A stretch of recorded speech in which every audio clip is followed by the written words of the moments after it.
Well, hello everybody. Welcome to Dulcimerica. My name is Futch. Thank you very much for joining me.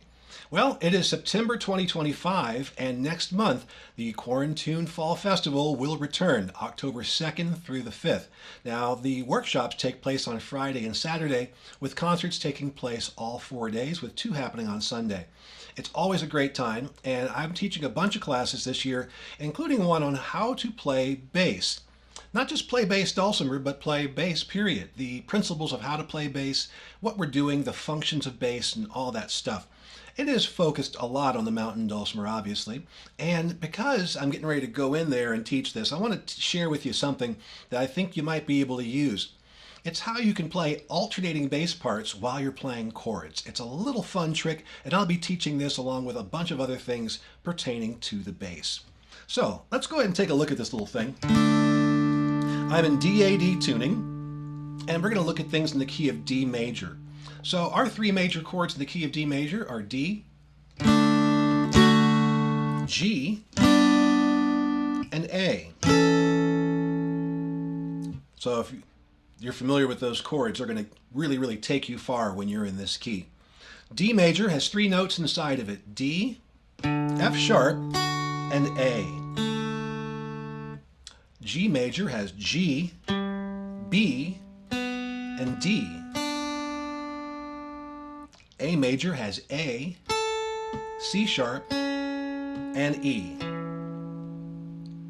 So there we have the ingredients. So what we're going to be doing today is playing time. Playing time is a style of playing bass where we play the bottom of the chord and the top of the chord. So the bottom of the chord is going to be the root note, or the 1. The top of the chord is going to be the perfect 5th, also known as the 5th. Let's look at what we've got here. D, F sharp, and A for a D major means D is the 1, and A is the 5. If we're playing G, we're looking for G as the 1, and D as the 5. And if we're playing A, we're looking for A as the 1, and E as the 5, or top and bottom. 1 is bottom, 5 is top. Let me go ahead and lay down a D major chord here. 1, 2, 3, 4.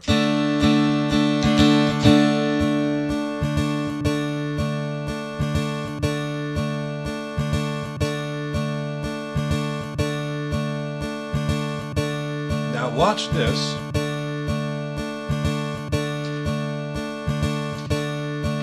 Magically transform my dulcimer into a bass.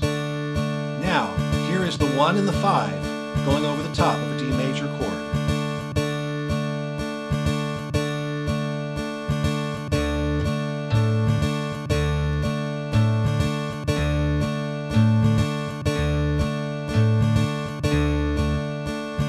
All right. So, now we hear how those 2 notes, D and A, work playing time, creating that pendulum. And that pendulum is like a clock ticking or a metronome, and it keeps everybody in time together. Even if you're not playing the right notes, if you stay on tempo, boom, boom, boom, boom, keeps the jam together, keeps the ensemble together. Of course, it's also helpful if you play the right notes. All right, so that's D, D and A, and that will give you your playing time bass line. How about G major? Let me go ahead and lay a G major in here. Make sure I've got all my buttons pushed the way I want them to. Here is G major. 1, 2, 3, 4. The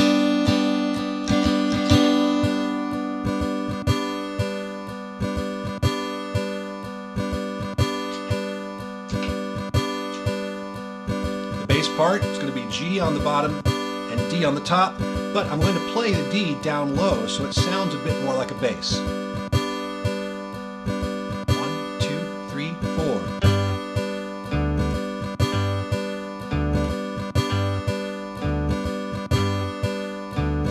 All right.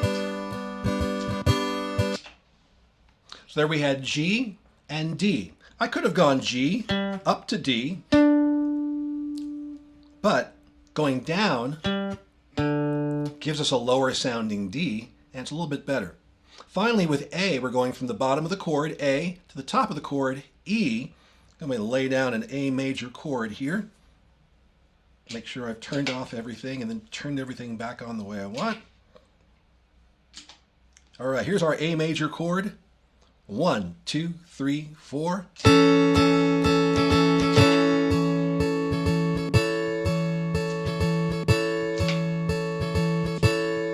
now playing A and E.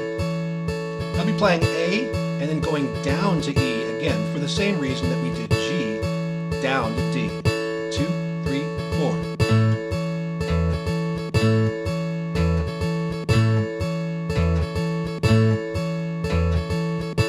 All right. So there you can see we've got our playing time and just those two notes, the bottom of the chord, the top of the chord, and every time that chord changes, we go to a new bottom of the chord and a new top of the chord, and they'll be the notes that are in that chord, and of course they will fit perfectly. So there you hear how to do playing time. That's easy enough just to do it by yourself.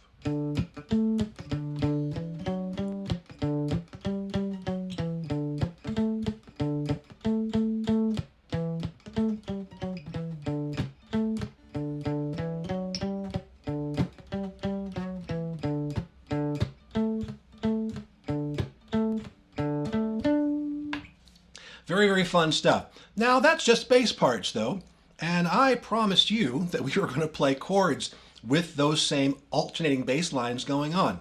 So how do we do that at the same time? Let me show you. First thing I'm going to do here is the D major. So we saw that we're just going from D to A, right? So if you're just playing an open strum, it's very, very easy to do this.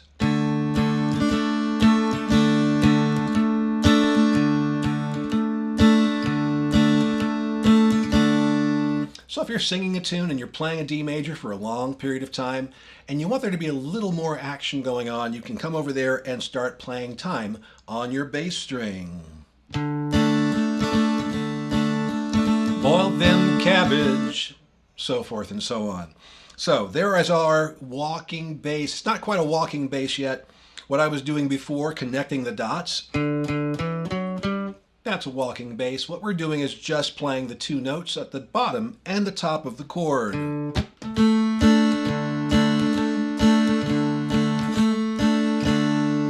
Now, when we move to G major, we're going to get our 3-1-0 chord into place. And remember what we were doing with our playing time. We came from G down to D. So what we're going to do here is the same thing we did here. We went up, and now we're going to go down.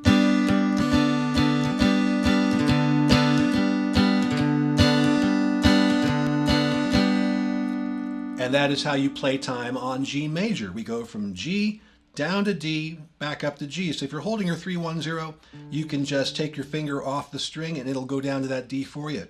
If you're playing a 3-3-5 L-shaped G major, just lift your finger off the bass string to take it down to D.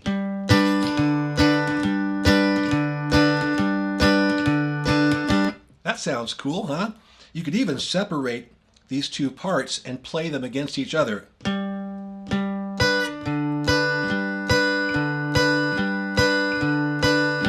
That's fun, right? You're playing two different parts. It sounds like you're two different people. That's really, really neat stuff, right? Finally, we get to A major. This is the trickiest one. It works, but it's going to require you to be a little bit limber when it comes to our favorite chord, the 1-2-4 A major. I know. People don't like this chord, those of you who are not familiar, because it's a really big stretch with your fingers, but it gives you a very lovely sounding A major chord, and being that we're in DAD tuning, we can flip our chords. We can invert them. And it's the same chord, but it has a different voicing to it. That is the secret to getting our 1s and 5s here, our playing time. Because remember, for the A, we're playing A down into E. The top of the bottom of the chord, A, and the top of the chord. But we are going lower because it just sounds better to have things in the lower part of the fretboard. So by playing a 1-2-4 chord, the bass is going to be the E. So what we want to do is to play time and start off with that A, we want to start off with a 4-2-1 chord. That's the inversion. That means that our bass will be where it needs to be on the A. And then when you're ready to switch to E, all you have to do is pivot on the middle string on your index finger. And now you've got your bass on the E, and you still have your C sharp and your A.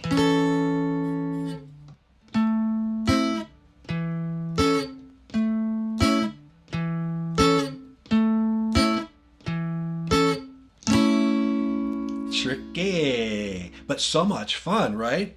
So let's put them all together and add in a little bit of walking glue, and now you've got a little 1-4-5 chord progression in playing time.